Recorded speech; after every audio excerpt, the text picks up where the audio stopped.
And then special teams was phenomenal all night, making tackles. The punts were amazing. Even though we don't like to punt, but when you do punt and you down the other team inside the 5-yard line, you could kind of live with it. But Nick, last week you guys talked about finishing this year out strong. After I think it's safe to say you guys' best performance of the season tonight. What does this do for your confidence going forward? Yeah, I think that tonight we showed not only ourselves, not only everyone else, but we showed ourselves like when we do what we're supposed to, when we play the way we know we can, like good things will happen. Offense scoring 40 points for the first time all year. Defense didn't let up a touchdown. Special teams was phenomenal all night, and it took a real group effort. A lot of guys contributed, both on the offense and defensive side of the ball, and I think it just it shows everyone that we have a lot of good things going on in this program, and we're going to continue to work hard and better those good things. And the things that aren't so good right now, we're going to work to get them better, and we're going to become a better team. And I know a lot of our goals this year we haven't accomplished, but we're going to create this momentum going forward. Tonight was a really good start, and we're just going to keep getting better and coming to work every day, and we'll be okay. Expanding a little bit on you having more time tonight, I think all but one of the touchdowns, maybe that screen to Elijah, came from you having time to define somebody downfield. How important was that for what y'all wanted to accomplish today?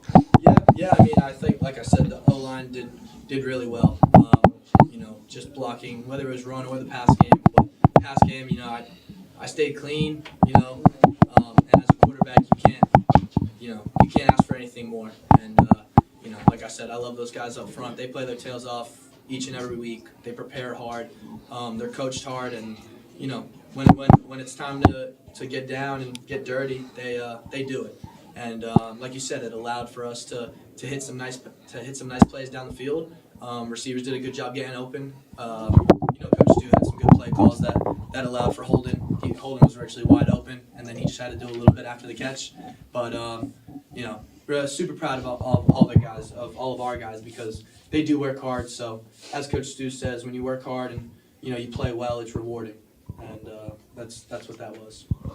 Nick, DJ, and Jeremy both caught their second touchdown of the season tonight. You've had a lot of games this year where you've hit double-digit receivers. What's it like to get those guys in the end zone again? Yeah, well, third for DJ, third game in a row, and no, I'm super proud of DJ. I know earlier in the season he probably wasn't getting the amount of touches, or the touchdowns weren't really coming, but he doesn't complain. He doesn't really say anything, and he just works hard and runs fast, and it's what he's good at. But the last 3 games, he's go ball touchdown, and that one really the one today was all on him. Scramble drill. He did a good job kind of finding his zone, made a great catch, and then no one's catching him when he opens up. And Jeremy, I'm really proud of Jeremy just because I think his touchdown catch was the second snap he played all game, and so for him to stay locked in with as well as Holden's playing, for him to stay locked in and know what we're doing and know the checks and just go out there and make plays and play fast, I'm super proud of him, and it speaks to the type of person he is and the preparation he does throughout the week. And super proud of all of our guys, but those two, they really deserve it. Anything else for Nick? Thanks, Nick. Thank you, guys. All right, guys, we've got wide receiver DJ. Well, DJ, we just finished to talk with Nick about that scramble drill play that resulted in your touchdown. Walk us through what you were seeing, how you were able to get in a spot to make a catch. Initially, I had a post curl. That was my initial route. So I ran my post curl. I seen Nick scrambling out, so I tried to find a little window, and we found a window. I don't know how he got the ball through like 3 hands, but he came to me, grabbed the chest, and the rest was history. Those guys didn't seem that close to you when you caught the ball. How quickly does your mind switch to that sort of track meet mode when you get the ball in your hands? As soon as the ball touches, it's a foot race. I'm going to win it every time. So I love it. I love when I get in foot races. Just come out with the win. And then, offense today, it seemed like, whatever y'all wanted to try to convert, y'all were able to have some success with it. How rewarding is that after some of the challenges of this year to have a game where it seems like everything comes together all at once? I mean, it was beautiful out there, the run game was going, the pass game, even like games in the past, defense and offense, we didn't play together, but today I felt like we played together, and it was a great game. And then, what does it say about the character of this team that, after, it seems like every goal this team is wanted isn't achievable for y'all, that y'all still came together and focused up and put together a performance like this one? Yeah, before the loss last week, our initial goal was to go to a bowl game, but we seen FIU, they got 2 more wins to go, so we can't go to a bowl game. We're not going to let them go to a bowl game. So we're going to fight strong to the end.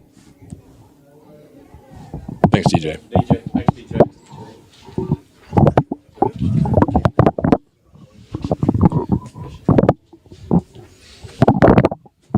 Our guy, defensive end Richard Kinley. Hey, Richard, coming in this game, FIU had allowed 36 sacks. What did y'all see on film that gave you, an idea that you'd be able to get to the quarterback?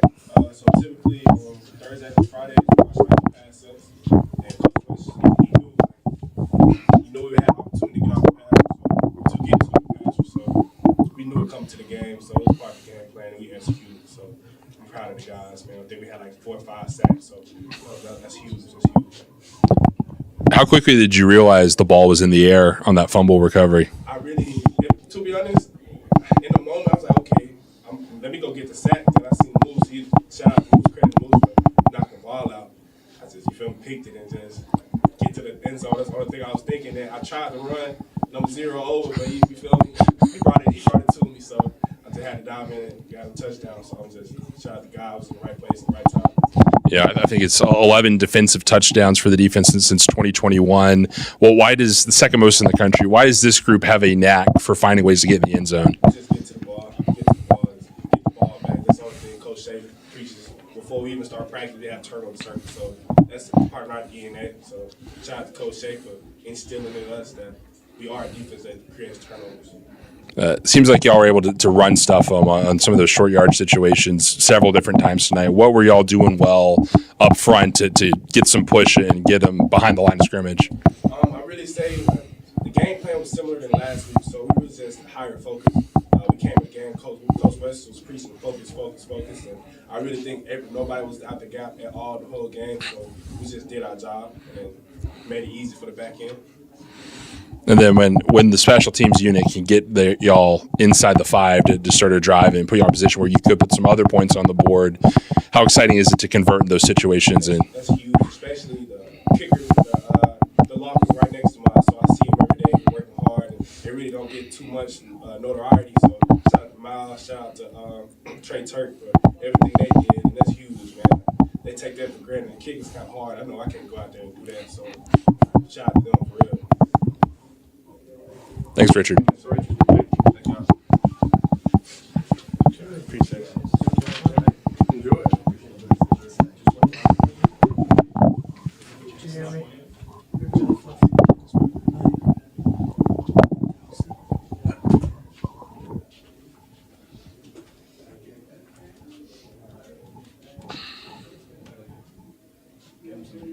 FIU was ranked in the conference on offense. Middle. So we're dead last in defense. We go 6 points. It's like, I think they're like 6 or something.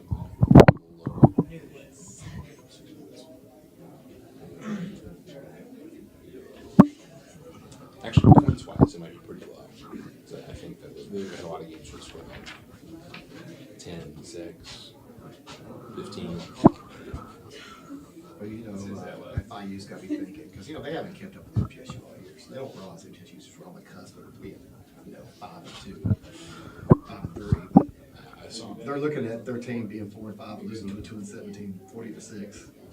That's not going over. I saw my friend Eric Henry used to cover FIU for SB Nation. He covered Texas now. Yeah, I know him. He tweeted out midway through the third quarter. He's like, whenever they tear down Floyd Stadium, I'm going to bring a crowd of FIU people to come watch it because this has been house of horrors for Panthers for the past several years. They're going to go take some breaks home with them. They beat Western. Yeah. Wow. So they're guaranteed in the championship. Jacksonville State's not eligible. Who else isn't eligible? Sam Houston, technically. They're not in it anyway. No. They beat Liberty, New Mexico State. They beat Louisiana Tech today, though. What's that? Sam Houston got their first conference USA win.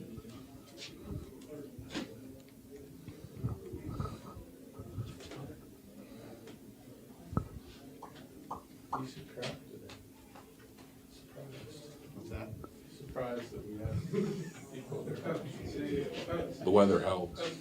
Get some of the vets out for sure. The veterans. Yeah, that's what I was just saying. He shakes.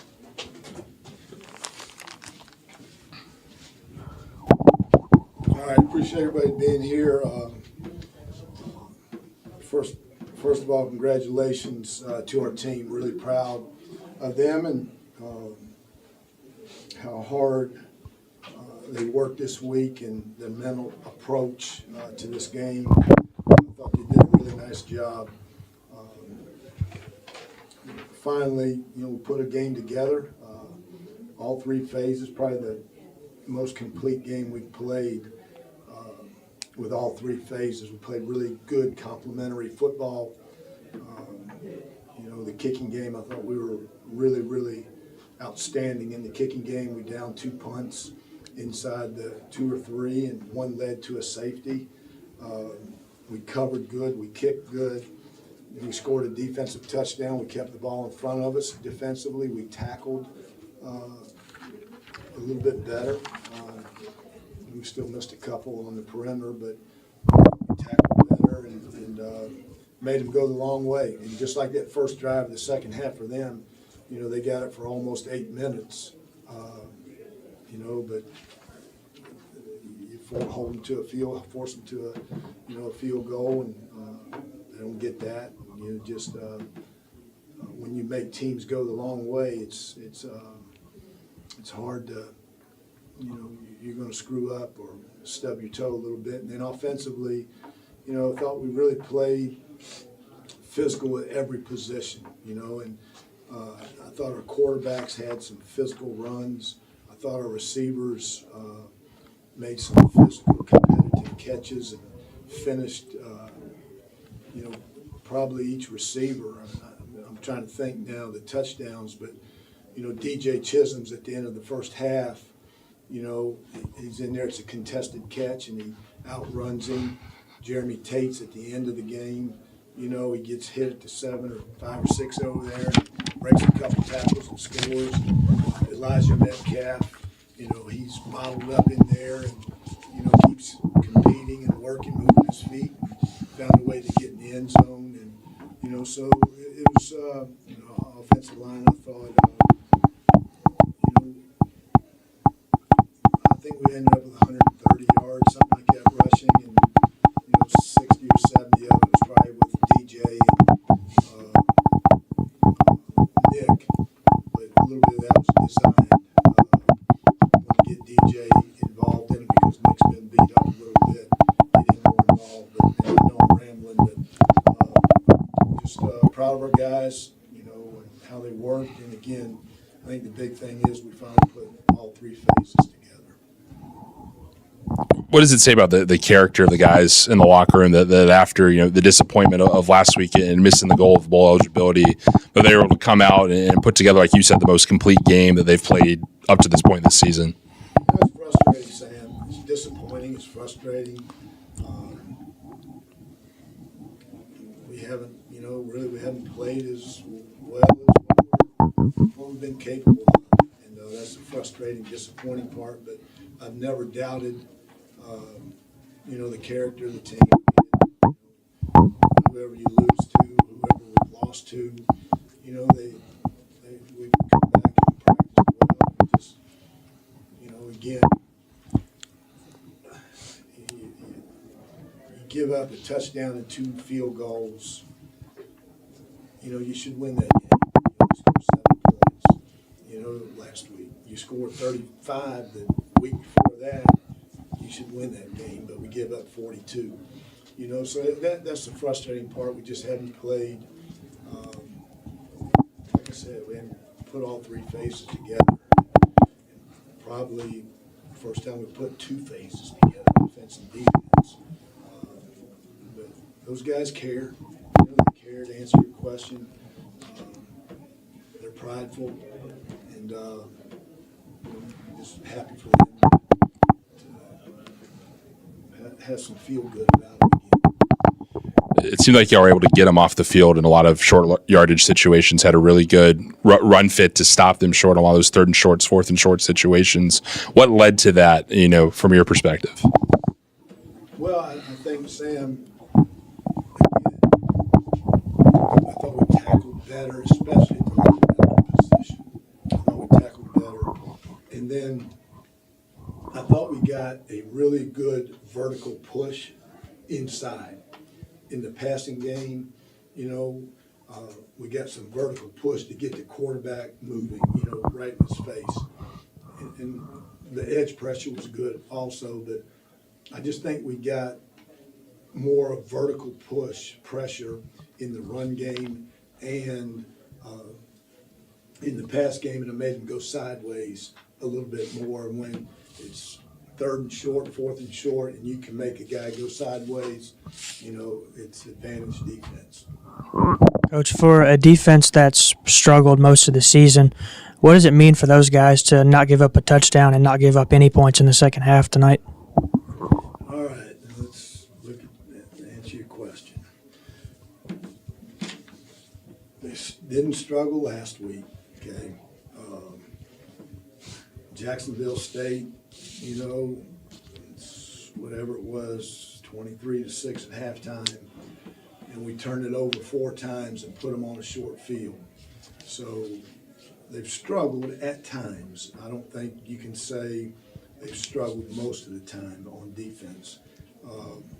But, they did these last 2 weeks, I think probably their pride was hurt a little bit from Liberty. The last 2 weeks, you've given up 1 touchdown, right? And a handful of field goals. So, done a really nice job the last 2 weeks. But I think the big thing is, you look at when they have struggled, we've given up big plays and not tackled really well. Coach, Nick's had games where he's passed for more yardage, but some of those, were trying to come back in games. But would you say this is one of his most complete, most efficient efforts since he's been a Blue Raider?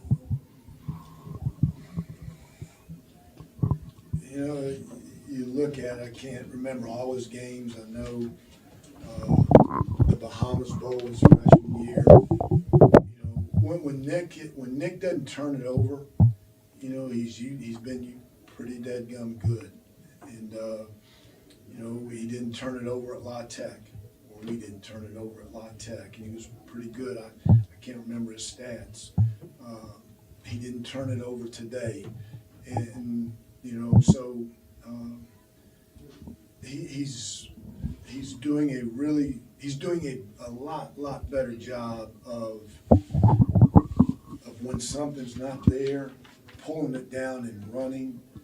Whereas in the early part of the year, he was still trying to buy time and force something down the field, and got in trouble a couple times because of that. He's really done a nice job, this year with his feet, legs, and how he's run. And he's beat up a little bit. That's why you saw DJ in there tonight with some more predetermined quarterback designed runs. So, but Nick was really efficient tonight or this afternoon, and did a nice job. So I don't know if it's his best game, complete, whatever, but when you don't turn it over, you got a chance in every game. And you look at Missouri. Missouri's a top 10 team now, and we didn't turn it over against them, and we had a chance. And when you do that, that's the most telling statistic that there is most of the time, and that's been part of our Achilles heel this year. We've turned it over. We had to give ourselves a chance, and we protected. We got a chance.